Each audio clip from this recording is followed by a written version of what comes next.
And make sure everything is straight. Let some people get in here.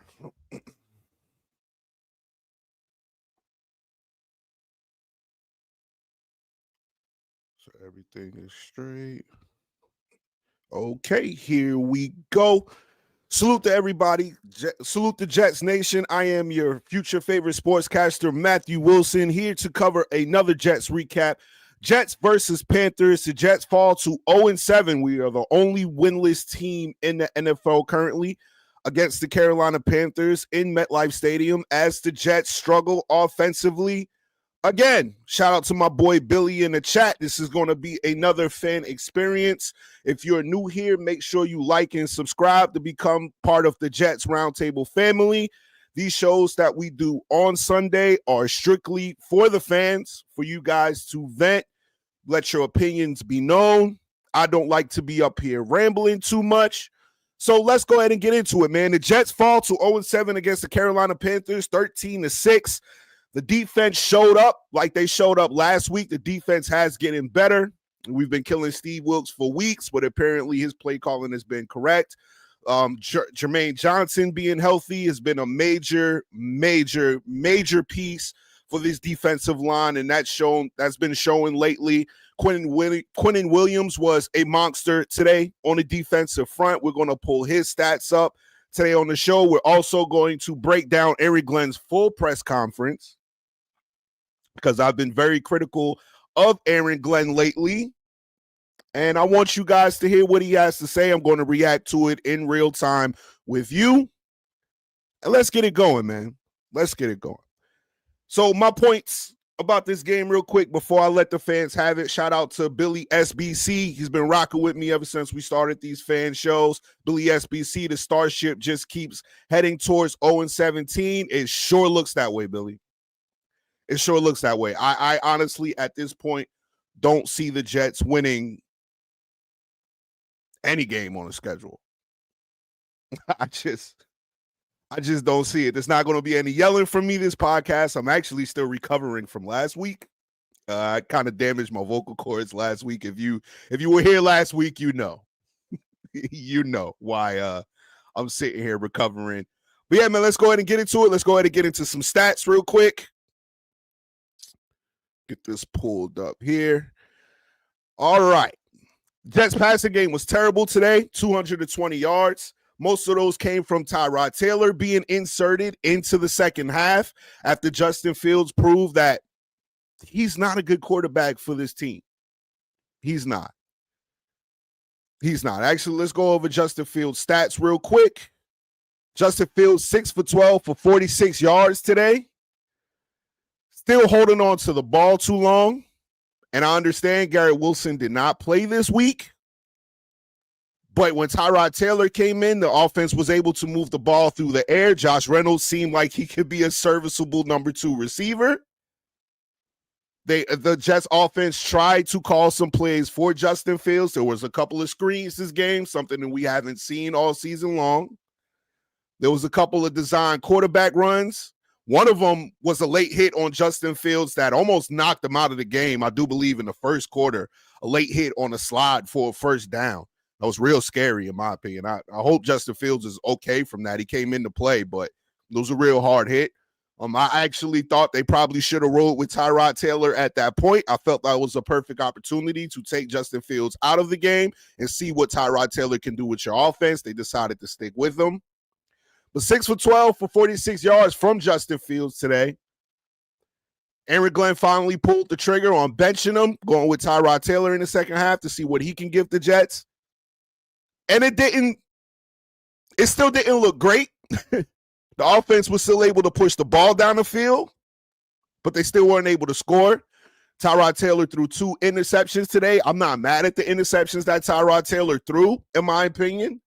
It was the first time that we've actually seen a quarterback in a Jets uniform this year actually throw the ball up to try to give his receiver a chance on one-on-ones, and sometimes those are 50-50. They weren't terrible throws, but you got to give the wide receiver a chance, and that's what Tyrod Taylor was able to do today. So the 2 interceptions, I'm not mad at him for.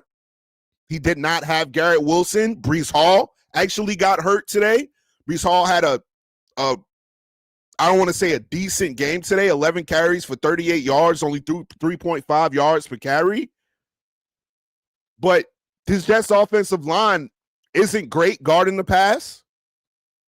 Breece Hall got hurt later on in the game, so that's probably why his stats are that way or what they are so low, because they couldn't really utilize him for the rest of the game. The whole game was close. The Jets could have run the football, but without Breece Hall, without Garrett Wilson, it's really not much offensively for this Jets team, especially if they can't guard the pass well. Let's go ahead and go to the team stats.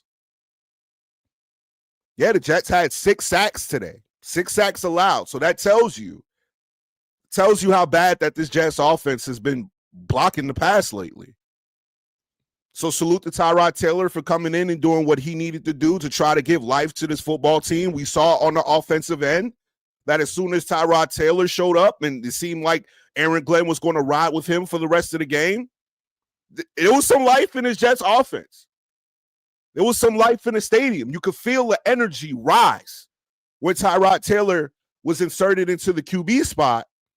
And I think that tells you how the team feels about Justin Fields. The team does not believe that Justin Fields as their quarterback gives them a chance to win. And his play on the field shows that. Last week, he had negative 10 yards, couldn't get anything going, holding the ball too long.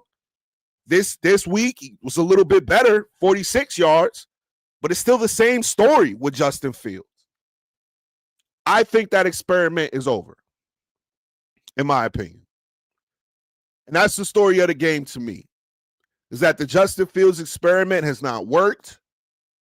Does Tanner Engstrand deserve some criticism for the play calling, not having Justin Fields roll out on play actions that much? Yes. Having Justin Fields drop back the pass in too many situations? Yes. But on the same time, it's Justin Fields, because when this game began, and after this, I'll stop my soliloquy and I'll get to the comments. I know you guys are waiting. The show is for you. But I just want to point this out for anybody that's trying to defend Justin Fields, and I wanted to, but you can at this point. There was a moment in the first quarter, the first few drives for the Carolina Panthers, the first few drives, the defense gave this offense every chance they had to at least be respectable, and it didn't happen.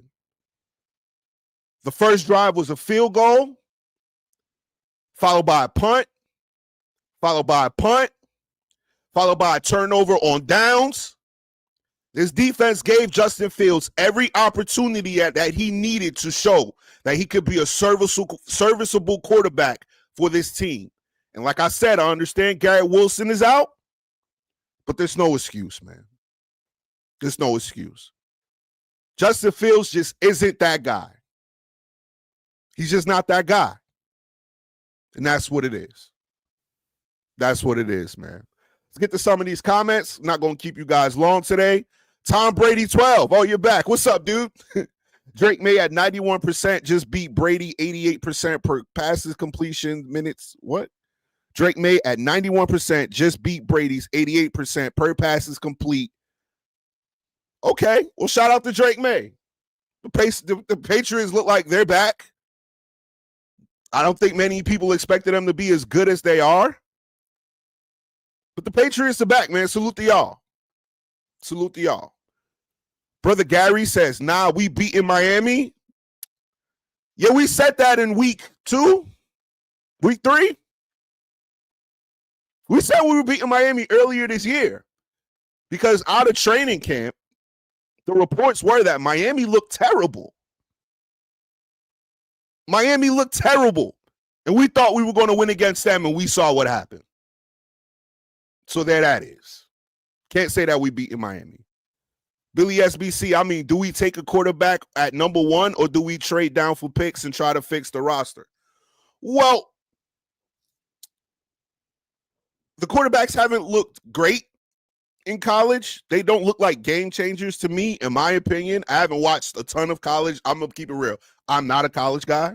I grew up in New York, so basketball and football has been king. College football has never been a major thing for me because it's not really a great team to root for in New York. Let's kind of keep it real.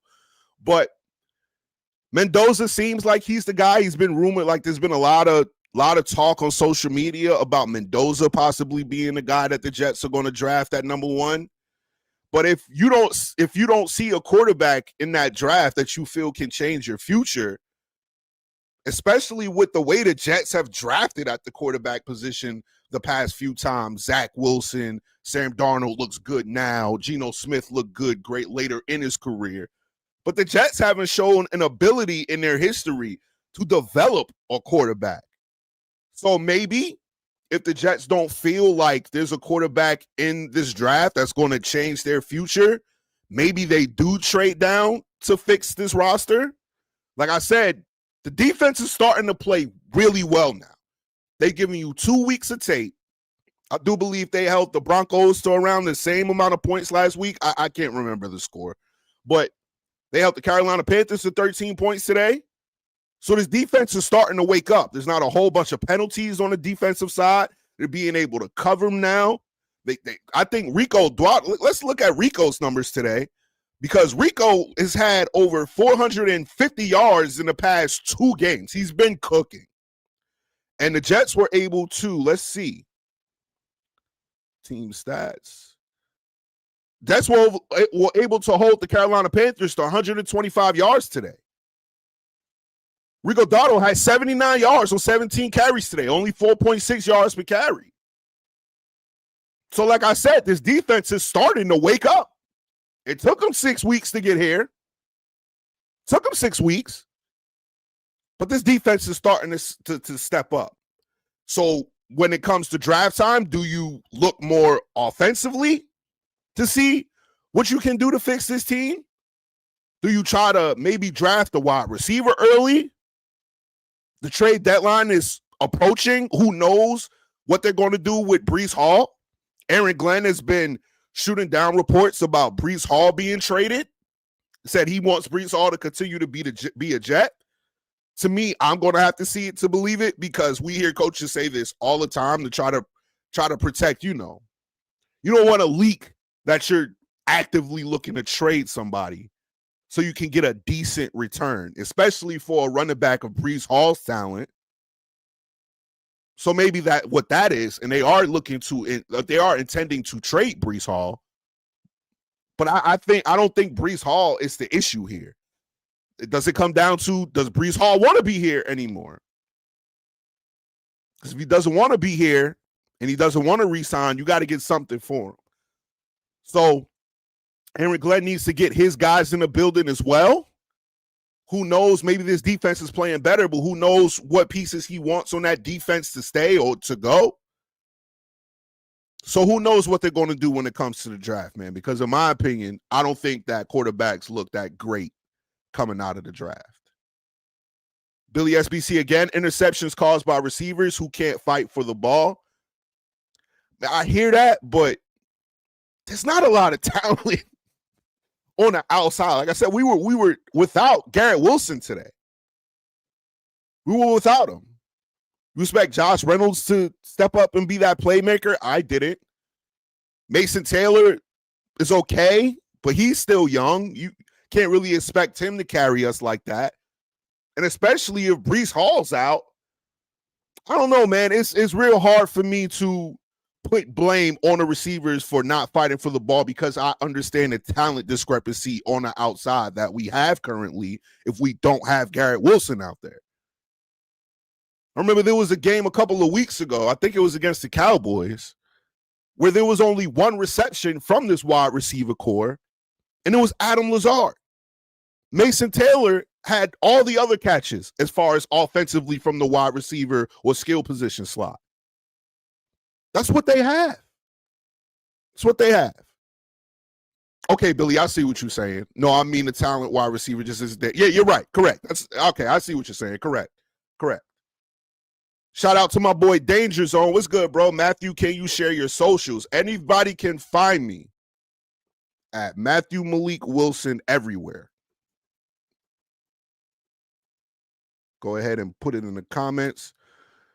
You can find me, Matthew Malik Wilson, everywhere, but mostly here at Jets Roundtable. And if you're here tuning in, I appreciate you. I see we got some viewers in here. We appreciate you. Make sure you like and subscribe. You could have been anywhere in the world, but you here with me. And we appreciate that. I mean, we a family here. We vent every week here. That's what we do. Because the Jets are 0-7. And I don't. Does anybody in the chat, can you tell me if you believe that the Jets will be 0-7 at this point? What's your frustration level? Let me ask that. What's your frustration level with the Jets being 0-7? No, last week was a high pressure situation. Aaron Glenn didn't. The end of the first half was terrible play calling from this coaching staff. It kind of resembled itself today. I didn't like what I saw at the end of the half again. The Jets didn't look aggressive at all again to end the half. And the Panthers were going to have the ball into the second half. They were the first team to have the ball in the second half, so it didn't make sense for the Jets to not be aggressive there. They chose to just run the clock out on a sack instead of throwing up a Hail Mary. Aaron Glenn said something about that in his press conference that we're about to get to in a couple of minutes. He didn't kick the field goal at the end of the game. He thought the field goal was too long. He thought it was a 68-yard field goal. Turned out to be a 62-yard field goal. Chose not to kick that. So there was a lot of high emotions last week. So I want to see where you guys are at because I'm a little bit more calm this week. It's not like I finally understand, but I think the writing's on a wall of who we are as a team at this point.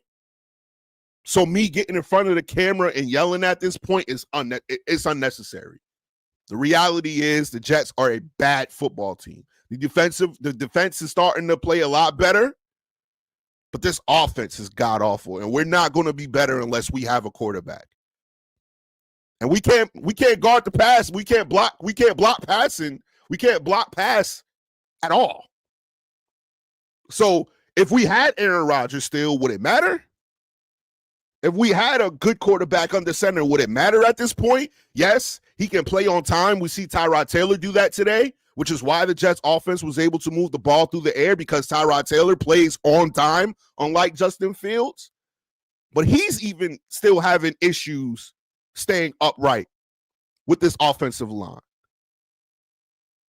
So the pendulum is switched. We were criticizing his defense for the first 4 or 5 weeks. And now, clearly, the focus point is on the offense. So that's where we are, man. Shout out to Ben Wardo. Salute to you, man. First time seeing you. Salute to you for tuning in. Make sure you hit that like and subscribe button. As a Panthers fan, I've been there and I feel your pain. The only thing I know is that you can't start Fields again as he seems like he's broken right now. Correct. I kind of agree with you. I just don't think that the Jets are going to win with Tyrod Taylor or Justin Fields at this point. I think the season's over. It is what it is. I think the rest of the season should be evaluation when it comes to the rest of the talent on this roster, what they want to do defensively, who they want to keep defensively, who they want to keep offensively. I think it's an evaluation process for the rest of this team. And I agree with you. If that's the case, then maybe they should just give up on Justin Fields at this point. Aaron Glenn was asked about that in his press conference. We'll listen to that. Let's get through a couple more comments, and then we'll just get to the press conference. But I do believe that Justin Fields is just who he is at this point. It's been 7 weeks. We've seen enough tape. It's the same thing. Then again, your defense does seem to be waking up, which can only be good. It's a positive. If you wanted to look at anything positive when it comes to this team, which has been a real struggle for the past 7 weeks, well, 6 because the defense played well, is that this defense is starting to look like it had some life to it. That's a positive. But everything else, as far as when it comes to coaching, forget about Steve Wilks. Steve Wilks is coaching a good game now. But when it comes to Aaron Glenn's decisions, there was a 4th and 5 today. The first drive, he decided not to kick the field goal and go forward on first down. He said that he felt like he had confidence in the 4th down plan, but I don't understand why they just won't let Nick Folk kick the field goal. But His decision-making hasn't been great. Tanner Angstrand's play calling when it comes to offensively, regardless of how you feel about Justin Fields as a talent, hasn't been great. So the defense is actually the one bright spot that we have to look forward to as Jets fans at this point. Billy, with a really good quarterback, the Jets might be 2-5.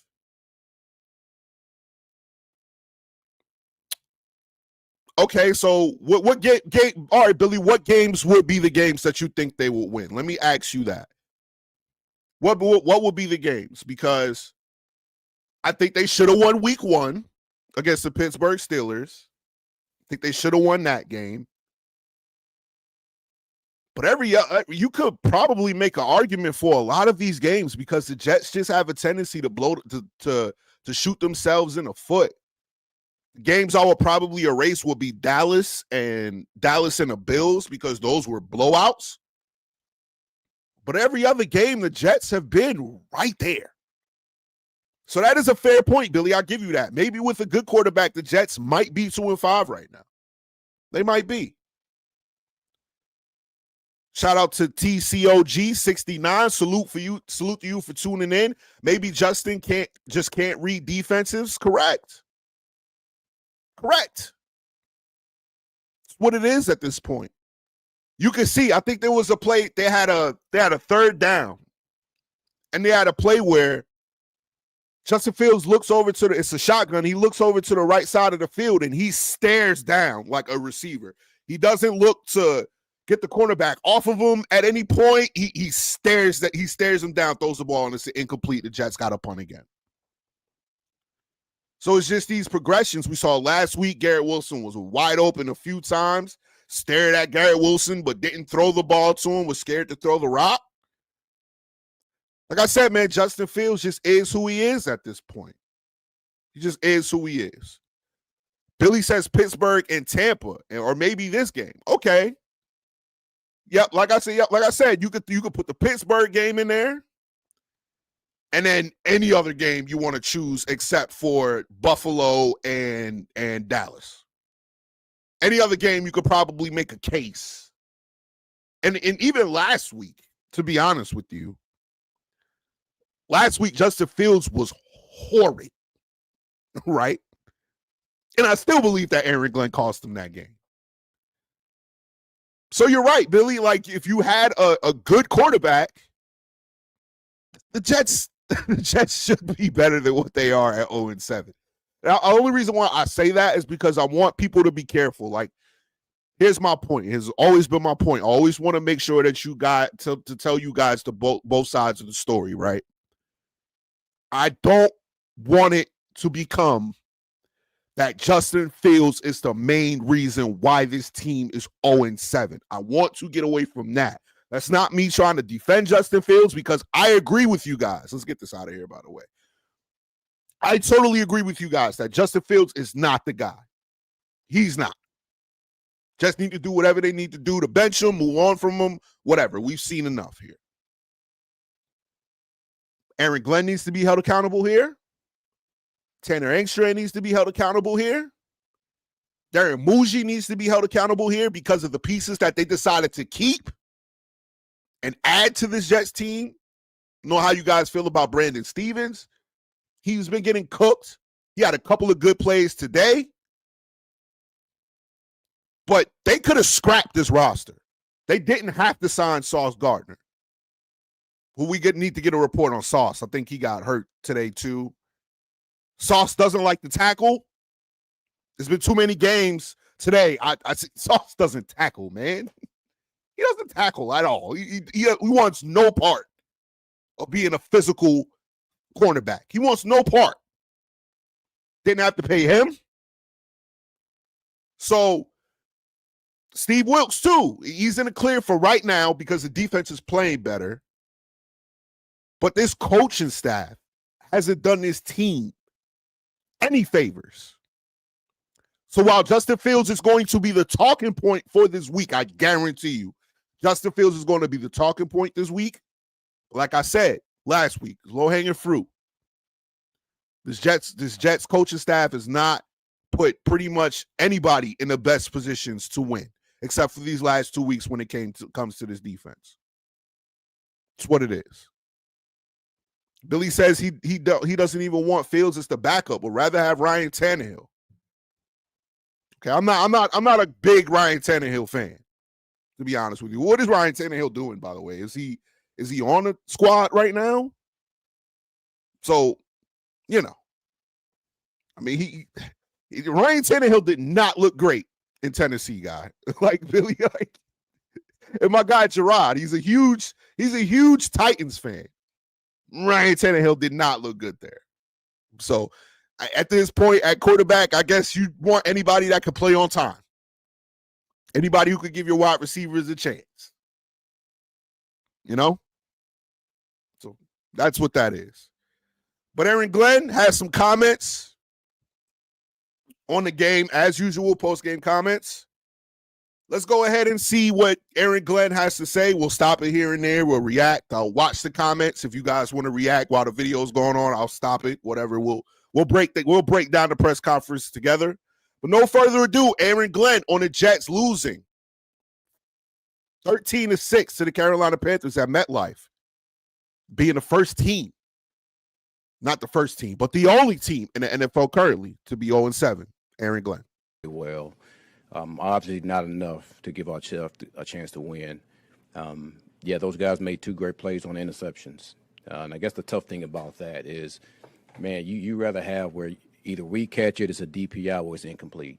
You know, and that has to be the mindset of us on offense, to where we're not giving up interceptions. So, but they happen. You know, got to give those guys credit. They made some plays. That's Aaron Glenn on Tyrod Taylor's 2 interceptions that we saw. Like I said, thank God we just had a quarterback in there that could even just throw it up to give the wide receivers a chance.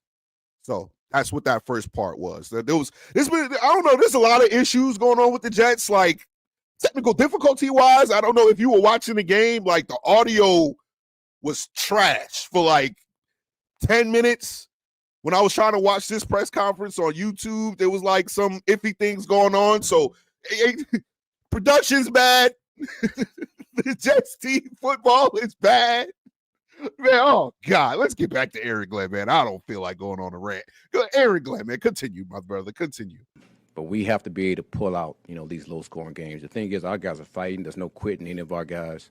So I give those guys a lot of credit. But, again, we have to go back to work next week. Can you talk about some of the issues with pass protection? They were not a big sack team coming in, and I think they equaled. Well, again, I have to go back and look at it, but it seemed like we lost a good bit of one-on-ones, and that can happen in those situations. And I guess it's obvious. I mean, teams are going to try to pressure us, and we have to do a better job in those situations. So, again, we have to look at the tape, you know, see exactly what the issues are, go back to work next week and try to fix those. Why did you decide to go for it on the 4th and 5?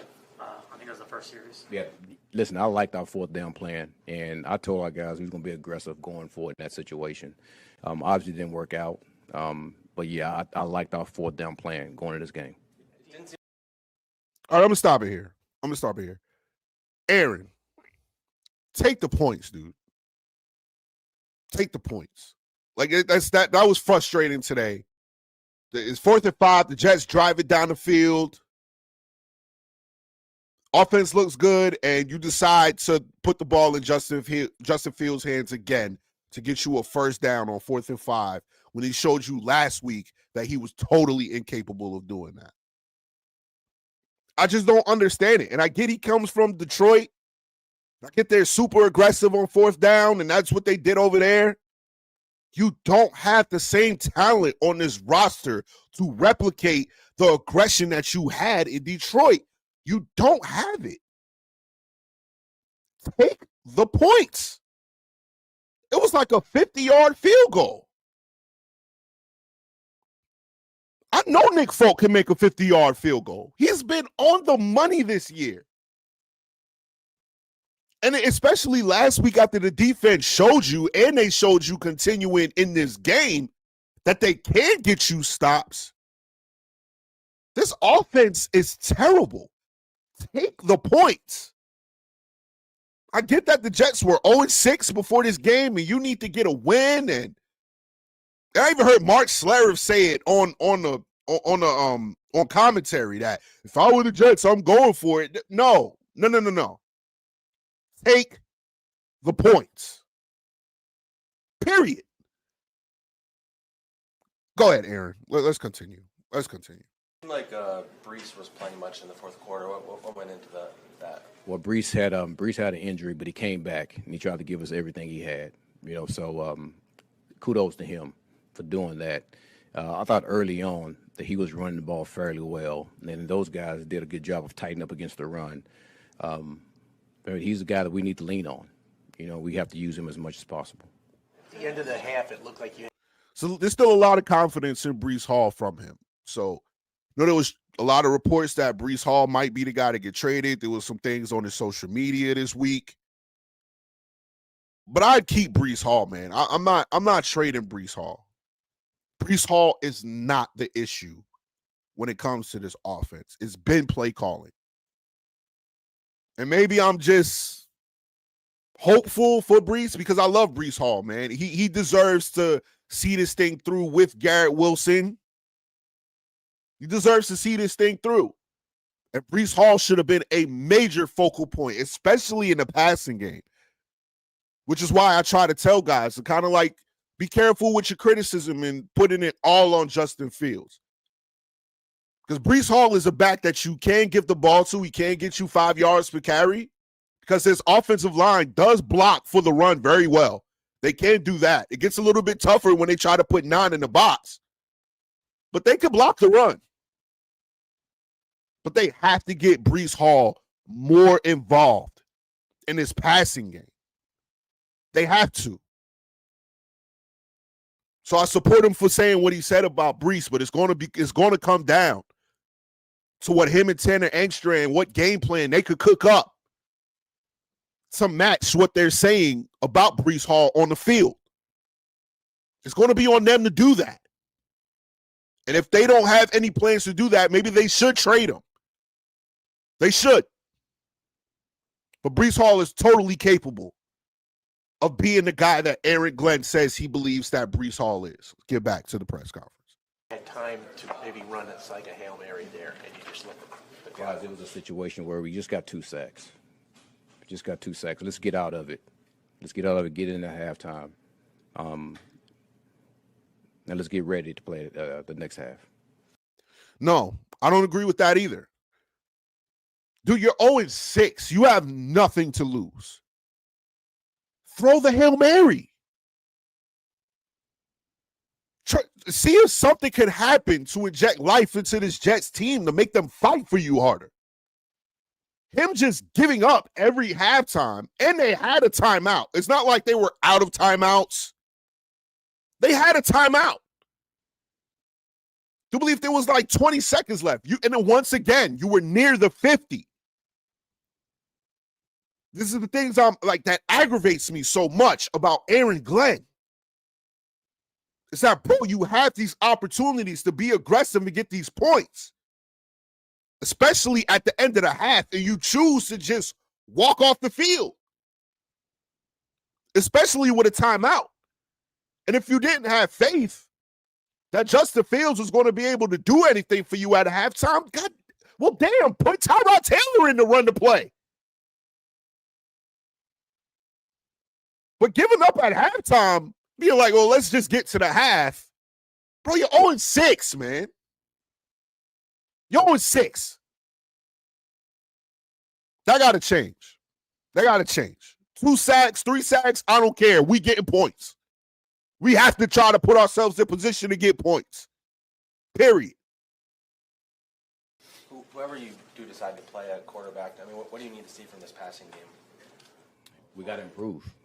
We have to improve in this situation, because now, you see what they're doing against the run. They're loading the box against the run. Sometimes they're putting, 9 people in the box. So, in order to loosen guys up, you have to be efficient to some degree in the passing game, and that hasn't showed up the last two games. And that's something I have to take a look at that. And I'm gonna put a lot of fault on me. As the head coach of this team, I have to make sure that we do whatever we have to do to get our passing game going. And I think at that point, that's making sure that Tyrod Taylor is the starting quarterback for the rest of this season. That's what it is. Justin Fields is not going to be able to get it done.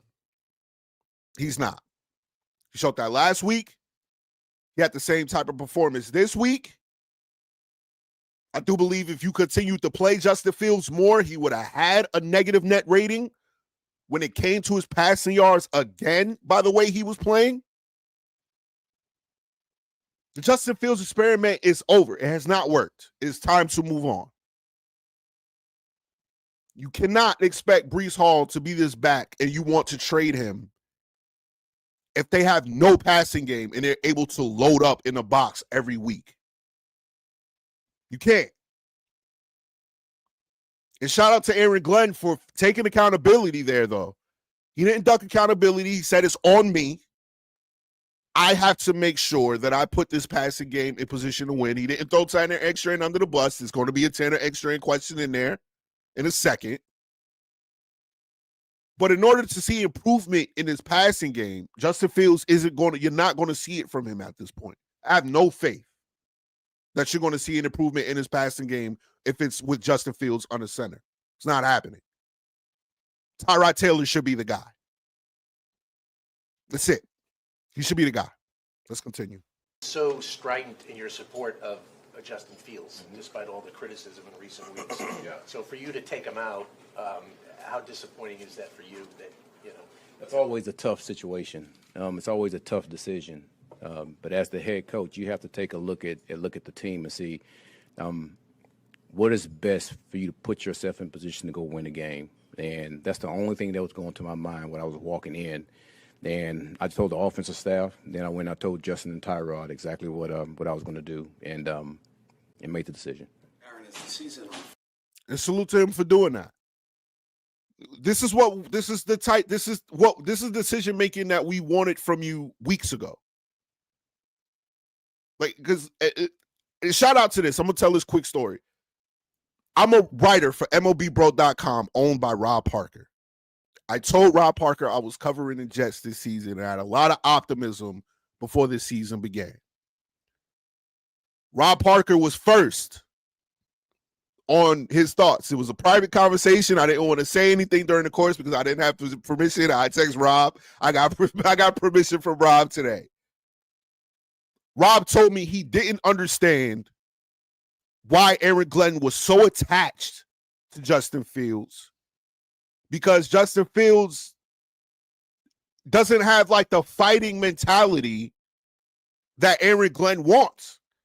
Remember, guys, it probably wasn't reported, but Rob Parker told me himself the reason why Justin Fields didn't re-sign with the Pittsburgh Steelers, they wanted him back. They wanted Justin Fields back. But he didn't want to compete for the starting job. He didn't want to compete. He felt like being 4-2, regardless of his weaknesses, was enough for Pittsburgh to bring him back and automatically make him a starter, which is why he chose the Jets. Shout out to Rob, man. Thank you for everything. Shout out to Rob Parker. And we see that. We see that. All the talk in the offseason about how Justin Fields is progressing and he's getting better in the passing game and all of that. It's not coming into fruition. And it may be a Justin Fields thing. I'm not accusing Justin Fields of not working hard during the offseason because I'm pretty sure Aaron Glenn and them boys make them work their ass off. Maybe. But Justin Fields is not a rookie, guys. He's been in the league for at least 4 or 5 years at this point. And he's not getting better. You can't blame Chicago, even though you can. There's a lot of coaching turnover there. Situation was terrible in Chicago for him. Didn't want to come back to Pittsburgh, a culture that is there with Mike Tomlin. We see how Aaron Rodgers is playing. Aaron Rodgers played lights out last week. This week. It was Thursday. Lights out. No issues from Aaron Glenn. No issues from Aaron Rodgers talking to the media crazy. None of that. The culture was there. He could have stayed there and got better. He chose to come here to be a starter, but nothing's gotten better with him. If anything, it looks worse. So Rob Parker told me about Justin Fields early. I didn't want to believe him because I wanted to be positive about my team because of everything that was said during training camp. But as tough as it is for Aaron Glenn to make this decision, because Aaron Glenn wants Justin Fields to succeed, but the NFL is about results. You don't have this time to try to develop Justin Fields, who's been in the league for 4 or 5 years. You might as well just get a rookie quarterback and then do that there. But this experiment with Justin Fields is not working. This shouldn't be a tough decision. I get Justin Fields is a good guy. He seems like he's a really good kid. But the play on the field isn't there. It shouldn't be a tough decision. Tyrod Taylor seems to give you the best chance to win. You have to go with him. And finally, it looks like Aaron Glenn is starting to have that realization. Let's get to Billy real quick before we run the video. Fields is a cheap experiment at starting quarterback. If he works out, you have a starter for a cheap price. That's why they stick with him to see if he can do it. It's week 7. It hasn't worked, though. You're right, Billy. That was the thought coming into the season. It's that high risk, but high reward.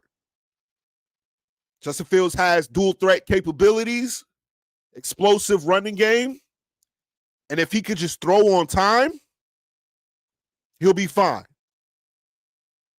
But that's not who Justin Fields is. It's time to see what Tyrod Taylor can give this team going into the future.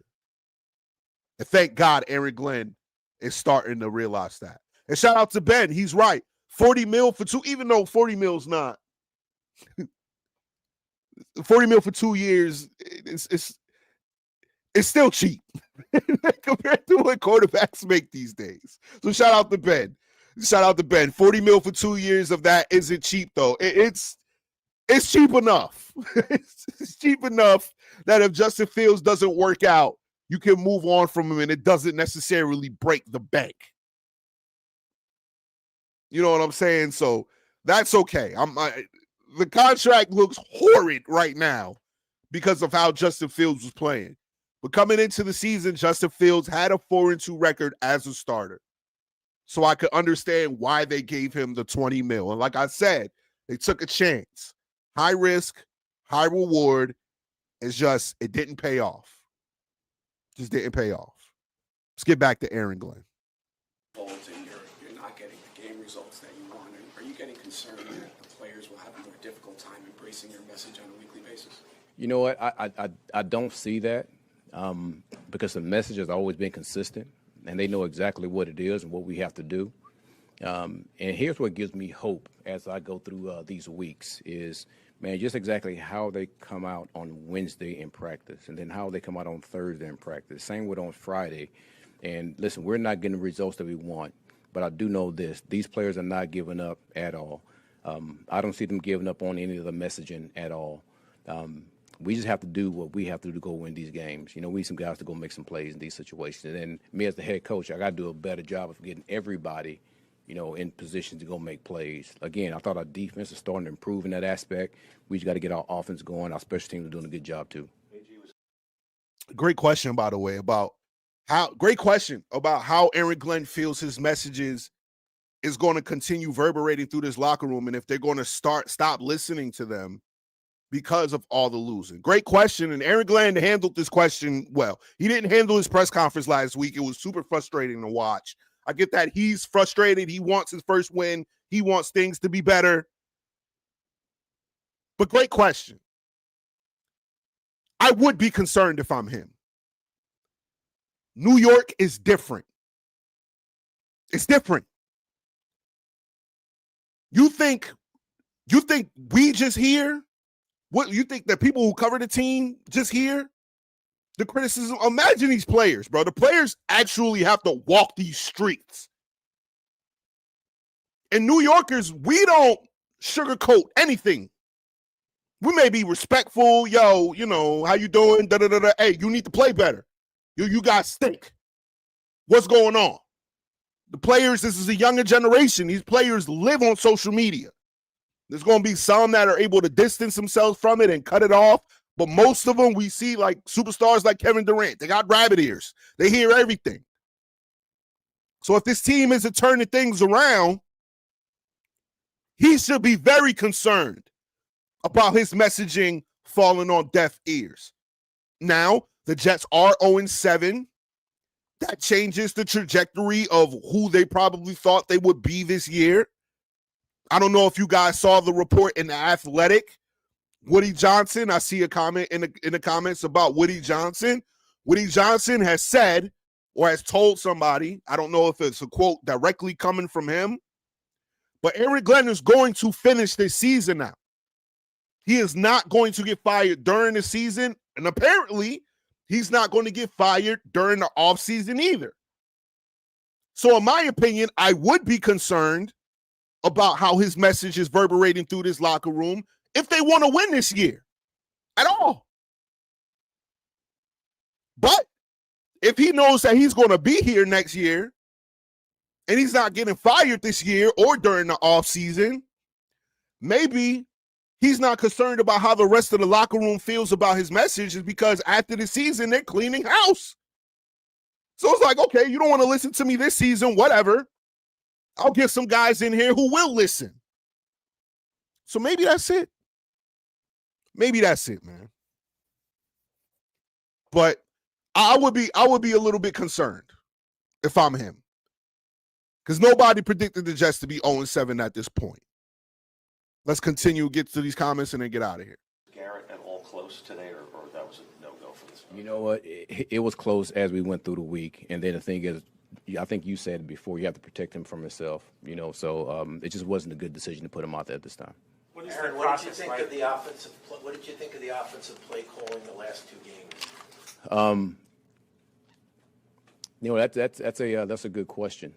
The thing is, you have to look at the situation in the games, and I know a lot of people will go into that, because they want to point fingers somewhere, but that's not what we're going to do at all. I mean, it goes both ways, and it goes with I'll say three ways: me, Tanner, and our players, and we all have to figure out what we have to do to make some plays. All right, they tried to get Aaron Glenn on the Tanner Extra question there. Asking Aaron Glenn if how he feels about the offensive play calling. And Aaron Glenn kind of perked up like he gave the media something here. That's not nothing. Like he fixed it at the end. Like, it's on me, it's on Tanner, it's on the players. He fixed it at the end. But I like to pay attention to people when they're asking questions. Like, you ever hear like how FBI and interrogations go? They say, look at their face, look at their mannerisms to see how they really feel about their answer. There was a little epiphany. And maybe I'm looking too much into it. Maybe it's just him trying to make sure that he answers the question correctly. But there's something there.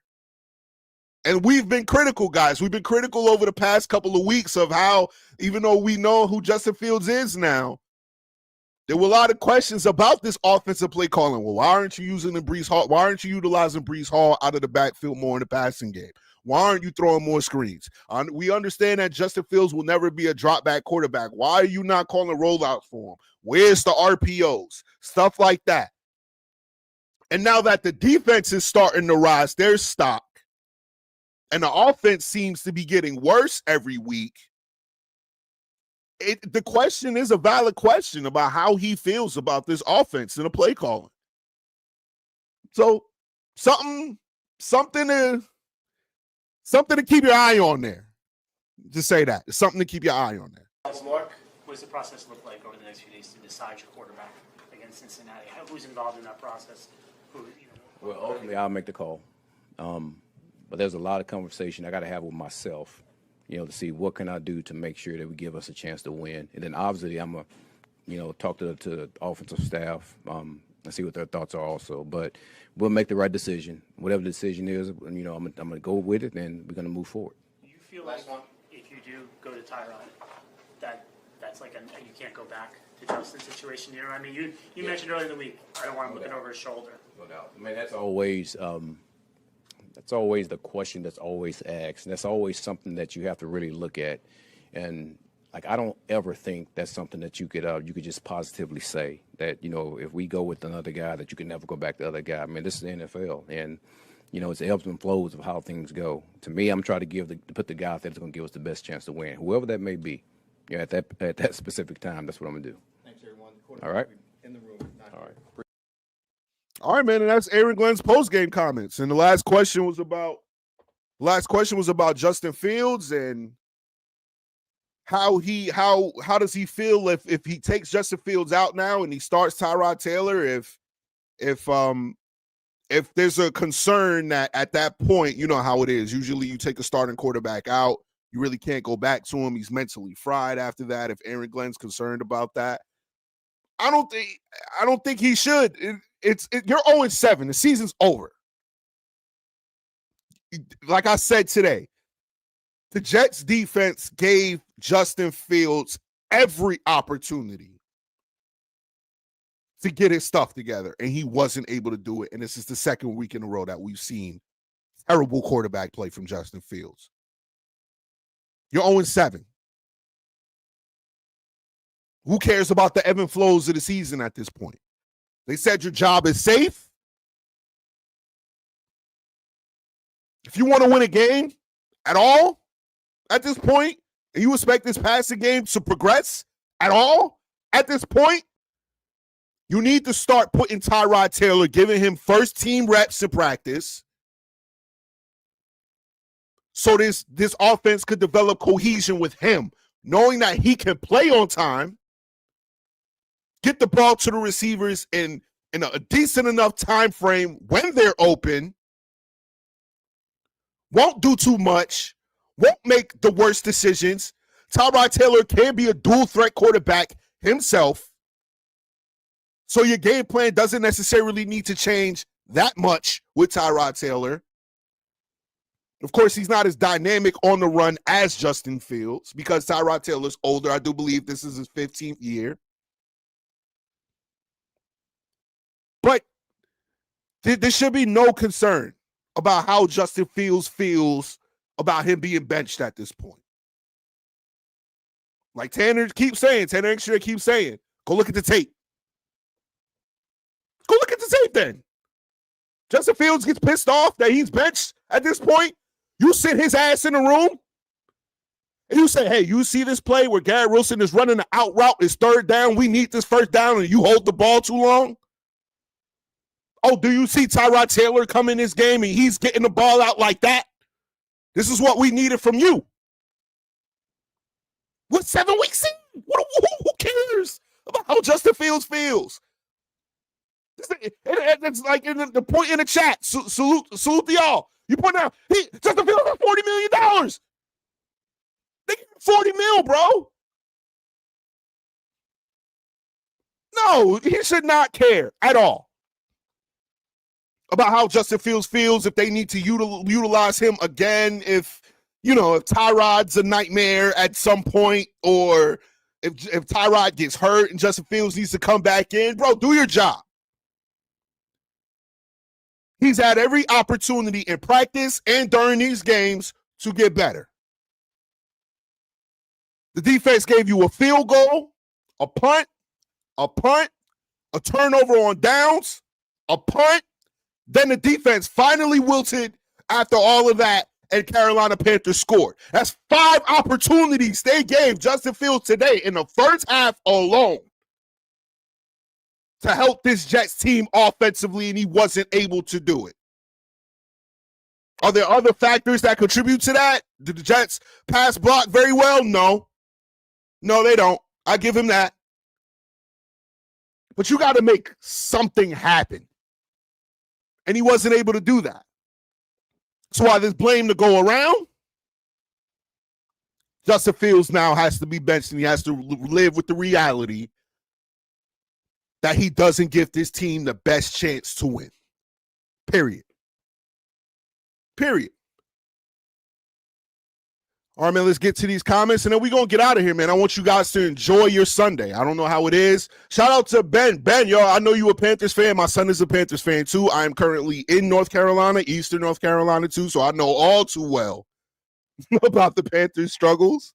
You guys have had way more successful seasons than the Jets, though, in recent memory, so there's that. But it's kind of windy out here, gloomy weather. We got a cold front coming in. If you're not North Carolina on the East Coast, I want you to enjoy your Sunday. But like I said, this is you guys' show. Let's get to these comments. Let's get out of here. Shout out to Bigsby. Shout out to you, bro. First, he said the Temu franchise to the NFL seems that way. We're the only team that's 0-7. Can't deny that. Aaron Glenn picked this GM. They built this roster. There's 3 NFL caliber players on this roster. Aaron Glenn and his crew all need to go. It's hard to argue that. It's hard to argue that. And I've been hearing Jake Osmond say this, and I agree with him wholeheartedly on this. Like me and Jake, we see, you know what I'm saying, the things going on with Aaron Glenn here. We see.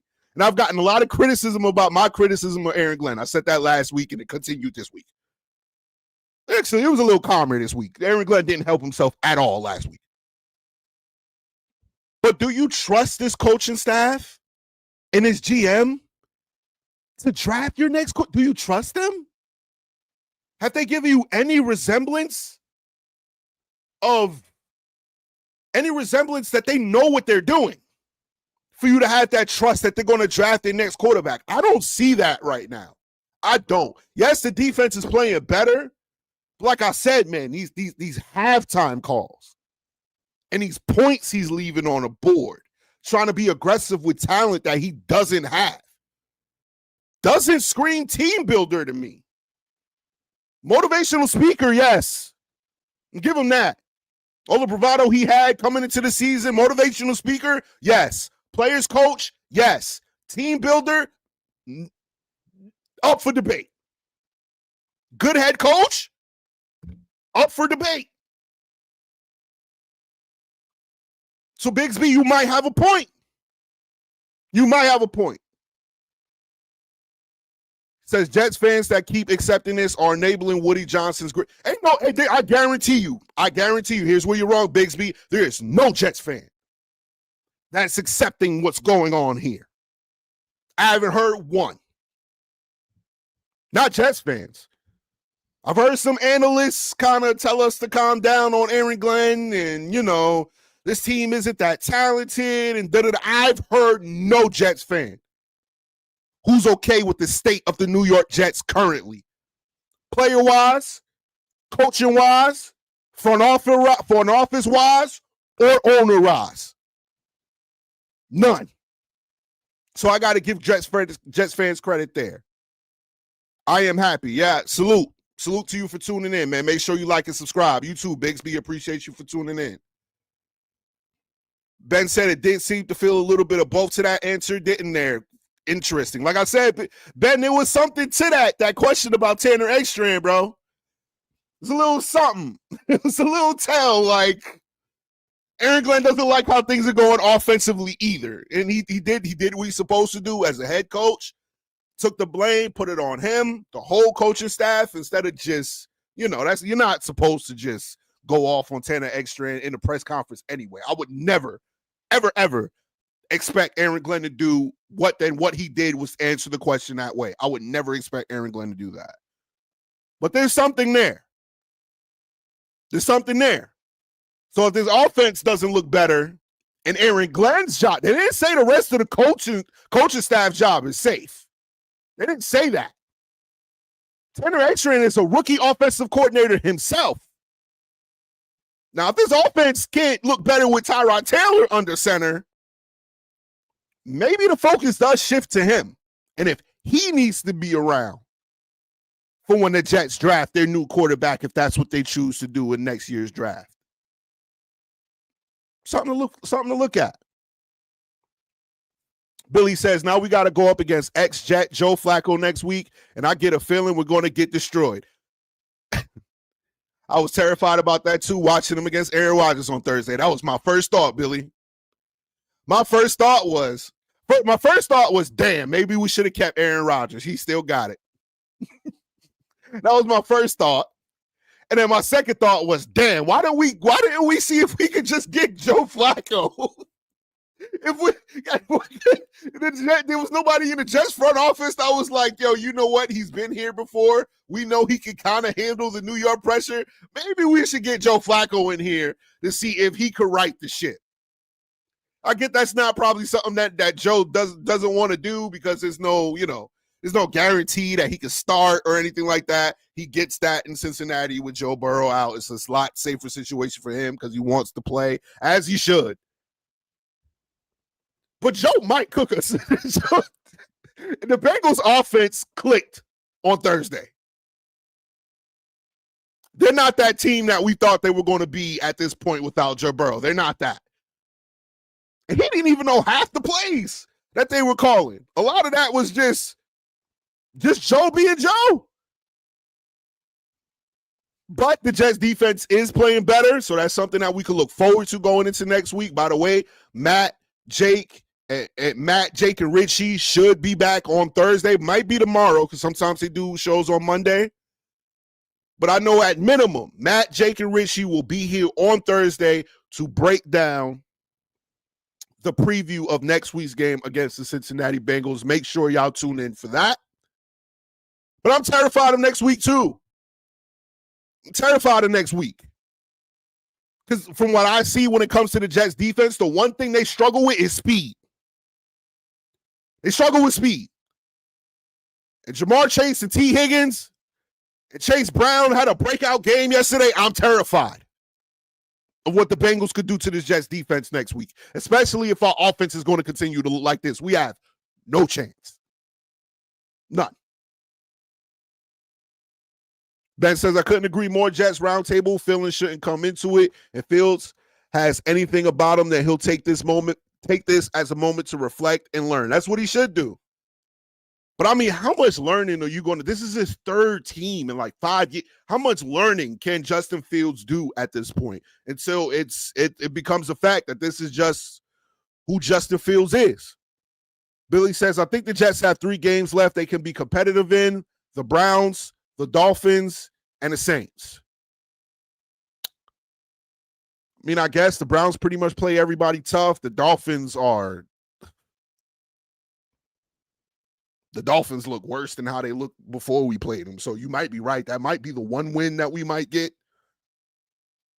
Who knows what the Saints will be by that time. They play teams well one week and then fall off the next week and then play well one week and then fall off the next week. So we don't know who the Saints are going to be. So I guess you're right. I guess those are the 3 games left that we could be competitive in. But 3-14 is disgusting, bro. Like, it's just 3-14 is it's an abomination, bro. Okay, salute. Ben's tuning in from the UK for over being a fan of the Panthers in the UK for over 2 decades. You suffered a lot. Salute, bro. So thank you for tuning in. I really appreciate you. Respect to your son, though. Good man. Yup. Hey. I'm scared to face my son, by the way. I text him, good game, like 5 minutes left in the fourth quarter. Just hoping that he leave me alone because me and my son, we're real competitive with each other, like video games and sports. I took him to a Knicks game a couple years ago. They were playing the Charlotte Hornets, and he's like in the crowd screaming in my face that I'm terrified of my son. I'm terrified of my son when my teams lose to him. He's a demon, but he got it from me. So it's well-deserved. It's well-deserved. But yeah, man, my son, he's a great man. I'm super proud of him, man. Let's keep it sports, man. I don't want to tear up. Salute to my kid Chance, yo. If you're watching, salute. Jets signed Aaron Glenn to a 5-year contract. If Jets cut him, they still have to pay him. It's like that league-wide. It's like that league-wide at this point. So it's nothing new for you to cut a head coach, and then you still have to pay the remaining 4 or 5 years of his salary. The way this rotating coach carousel has been in the NFL these past few years, what they get paid on their contract means nothing. Means nothing. Like, I think John Gruden was set to make like almost $100 million or something. They got rid of him. So what coaches get paid? Yeah, I'm not too concerned about that. Billy says, give Flacco some weapons on Cincy and he can still slice and dice the defense. Correct. We're probably next. Shout out to Dave NYATL E96. Justin Fields equals Terrell Pryor 2.0. I could see that. The only thing with Terrell Pryor is that we could never really see him of what he can do as quarterback because they switched him to wide receiver. They did that. So I get the comparison, but we never really saw what Terrell Pryor can do at the quarterback spot. Like, they gave him a couple of chances, then were like, bro, switch to wide receiver, and he acquiesced. And once you do that, your quarterback career is pretty much over.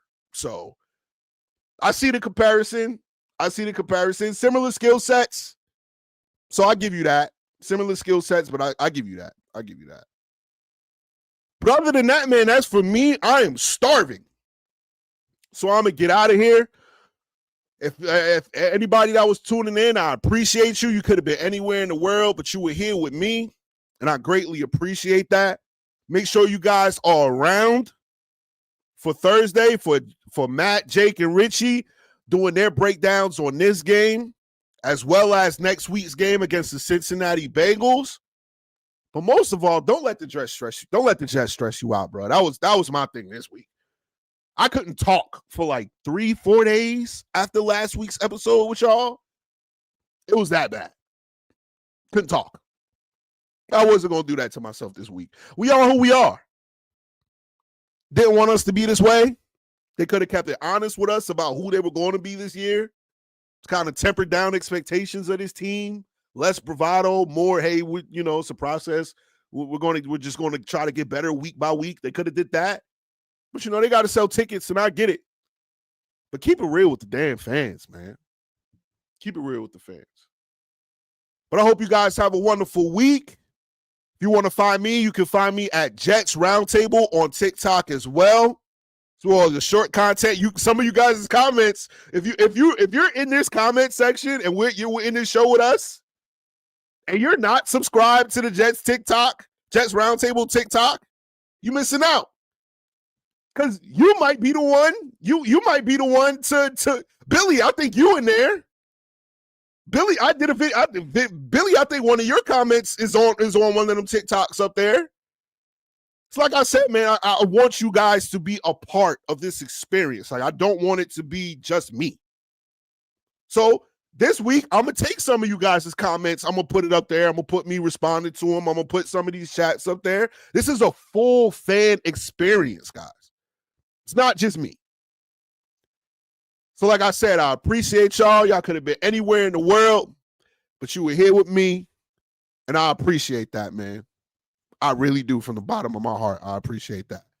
You guys have a good Sunday. Enjoy the rest of football, man. I'll holler at y'all next week.